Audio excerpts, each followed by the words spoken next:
Welcome back to my YouTube channel. Make sure to like and subscribe to the channel for more interesting stories like these. Now, let's get into today's story video. Ada for telling my wife my son should have been at our wedding. My 34-year-old female, life is a shambles. I was in the closet for a long time since I became pregnant at the age of 18 and became codependent on my ex. I had no desire to have children with my ex, yet I couldn't just terminate my son. I wasn't unhappy and I loved my ex, but not as much as he loved me. I wasn't complete, and 2 years ago, when I discovered I was falling for Amelia, 46, at work, I knew I had to stop it. However, my family was shattered as a result of my coming out, which harmed my kid. My son despised seeing me when I left and eventually stopped visiting me. I knew he'd come around, all he needed was time. Things improved with Amelia, and we got engaged. Then, last year, she had a health scare, and we decided to marry. My kid had not contacted me yet, and I attempted to leave a message, but his family had blocked me. I didn't want to marry without my kid there, but Amelia expressed her concern. I selected us because I did not want to lose her as well.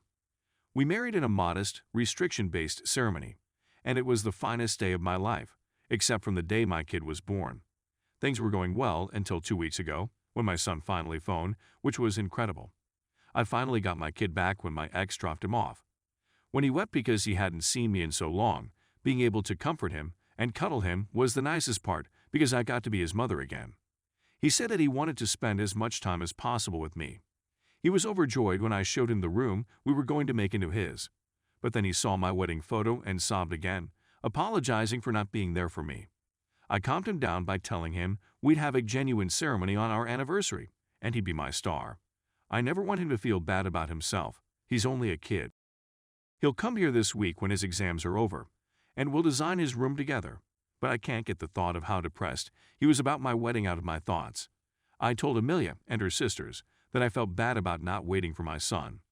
It sparked a debate since everyone thought I was wrong to bring it up and that I should just forget about it because I'm behaving like an angry cyclops. It's been a source of contention between us since the weekend. So Reddit, you've assisted others in determining if they were correct. Ada on this one. Story 2. Ada for being a stay-at-home parent and going back to school. My wife has a fantastic work ethic.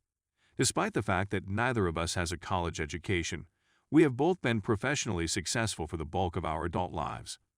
My wife has worked since she was 15 years old and defines herself by the job she does. She worked till she gave birth, despite the fact that she didn't have to. We had planned for her to stay at home, and my company provided excellent insurance, so the hospital expenditures were affordable. My wife returned to work approximately 2.5 months after our baby was born. She was going insane from being at home all the time with the baby. I was working full-time from home. My profession was really demanding, and I had a large number of customers. Every day from 8 a.m. to 6 p.m., I was unavailable. This was difficult for my wife since, although I was officially at home, I needed to concentrate on my career and wasn't much assistance. Instead, I took on cooking, washing, and cleaning, and if the youngster woke up in the middle of the night, I was the one who got up to let my wife sleep. We were both really sleep-deprived. That's exactly how infants are. We couldn't afford child care when my wife returned to work, so she effectively stated, "You're home. You're on deck." I moved from working 50 hours per week to working 50 hours per week while also caring for my kid full-time. My career suffered, my client relationships suffered, my marriage suffered, and I was still waking up at night because my wife would just sleep through our daughter's wailing. A year later, the firm I worked for was sold. I found jobs here and there that allowed me to remain at home with our infant during the day, but I realized I couldn't work full-time from home and care for the baby at the same time. My wife urged that I remain at home. She acquired a new job that provided insurance for her and our kid. But my insurance was terminated. I was stymied. My wife refused to adjust her employment plans and said unequivocally that she was not prepared to be a stay-at-home mom. We couldn't afford child care, we couldn't afford insurance for me, and we couldn't let me work to help pay for it all. I've been a stay-at-home mom for almost a year, with the exception of a few seasonal jobs. When I ask my wife for anything, she repeatedly uses this against me. You don't comprehend the hardship of being the loan provider since you don't have any money. This is quite painful.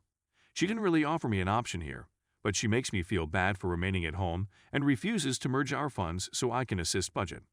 In September, I'll be returning to school. I set everything up to make it happen, but my wife has been telling me what a bad idea it is. My parents pay for it and provide daycare 2 days a week. My father is suffering from a degenerative condition and will be unable to babysit in a few years. I will also be able to get health insurance. I made sure my wife won't have to do anything else, but ask her to babysit our kid 2 weekdays instead of 1. She's essentially simply relocating one of her vacation days, but she's making me feel really self-centered. 8 Edit. I never considered my wife's actions to be abusive, but it seems to be the overall agreement thus far. I had never considered the possibility of financial abuse. I'm at a loss on what to do. Right now, I'm thinking of making my wife aware of what she's doing and how it's impacting me. It's been a bit soothing reading your remarks. A lot of this seems like things I've known in my thoughts, but have been too terrified to admit. If my wife refuses to discuss these concerns with me, I'm terrified for the future of my family. Thank you to everyone who has already answered. I've been doing a lot of unpleasant reflecting, and I'm sure there's more to come, but this was therapeutic. Update.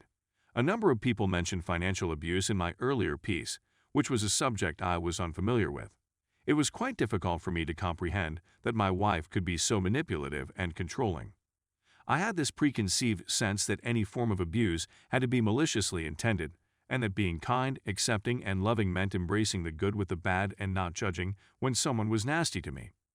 In the instance of my wife, I really believed that since I knew where her conduct was coming from, how she grew up, I needed to learn to live with how she behaved toward me. It was my responsibility to address the situation. Despite my wife's displeasure, I returned to school and also got a job that provided me with a school scholarship. I'm going to school for engineering. I never expected to like math so much, but I do. I thought that finding a job and having tuition covered would keep my wife from being concerned about school, but boy was I mistaken.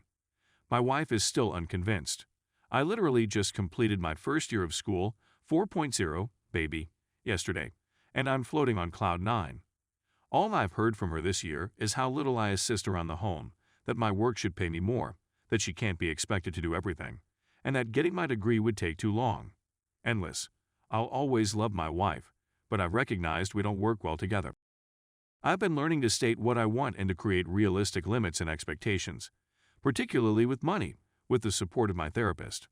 I want to be able to co-parent our daughter with my wife, but I'm also aware that my wife is unlikely to divorce me peacefully.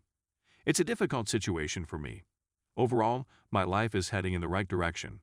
I'm appreciative for everyone's contributions. I'm sorry about my marriage, but I felt so much relief since deciding to divorce. I'm trying not to feel bad about it. I was trained to think that divorce was synonymous with failure. Relationships may not always work out. Trying to keep something continuing when it's about to end is a definite way to be miserable. I'm delighted I now have the perspective to recognize that. I don't want to seem like I'm flawless and my wife is a raving bee. I was miserable for the first several years of our marriage because I was suffering from undiagnosed bipolar illness. I'm stable, medicated, in treatment, and having a great time right now. Another reason I put up with a lot of the bad treatment was because of this. I thought I deserved it. Anyway, I like being a student. I adore my work. I adore my child. Thank you once again. Edit. I'd want to add a few things. Thank you once again for all of your support. The support and encouragement I've gotten here has been fantastic. I've had to make a lot of difficult decisions and haven't gotten many good job comments. That was what I needed. Many individuals have voiced anxiety about prospective custody fights. My brother is a lawyer, and he put me in contact with someone who is familiar with family law. So I've been prepared for any court battles. I'm still hoping that my wife and I can come up with a plan that works for all three of us. But for the sake of my kid, I need to cover all of my bases. My wife is not a demon. She has difficulties that she has refused to confront, which has made our marriage difficult for both of us. As someone said in the comments, you must first deal with your own difficulties before you can assist others. My wife is overwhelmed by her problems and does what she believes would keep her safe. Although I understand this, it is not my job to address. Even if I tried, I couldn't fix it for her, and I've attempted it.